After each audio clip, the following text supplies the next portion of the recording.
বাসার নিচে কিন্তু লোক দিবেন দুইজন। দুইজন দিবেন কিসের জন্য? এই যে বাঁশগুলো অনেক স্লো, একজন দিলে দেখা গেছে ঢালাই ঢালবে এখানে, ঠিক আছে, যায় খাড়ায় থাকবে ওখানে। দুইজন দুই সাইড থেকে থাকলে কোন বাঁশটা স্লিপ ফেটে সইরা যায় তখন আপনার দেখতে পারে। একজন দিলে কিন্তু আপনাদের ছাদের লেভেলিং ঠিক থাকে না, যার ফলে ঢালাইয়ের দিন দুইজন লোক দিবেন। দুই মুরব্বী, আরেকটা বিষয় হচ্ছে গিয়া, এই যে বাঁশগুলা যে আছে না, এই বাঁশগুলা বেশি স্লো হয়ে গেছে, বুঝছেন? হ্যাঁ, এই বাঁশগুলা বেশি স্লো হয়ে গেছে, এই বাঁশগুলা তো মনে করেন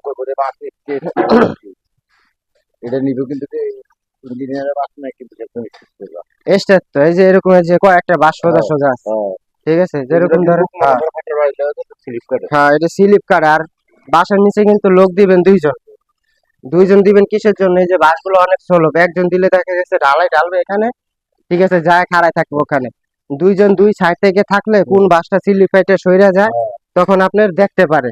একজন দিলে কিন্তু আপনাদের ছাদের লেভেলিং ঠিক থাকে না, যার ফলে ঢালাইয়ের দিন দুইজন লোক দিবেন। দুইজন লোক দিবেন, তাহলে আপনাদের বাঁশটি সুরক্ষিত থাকবে।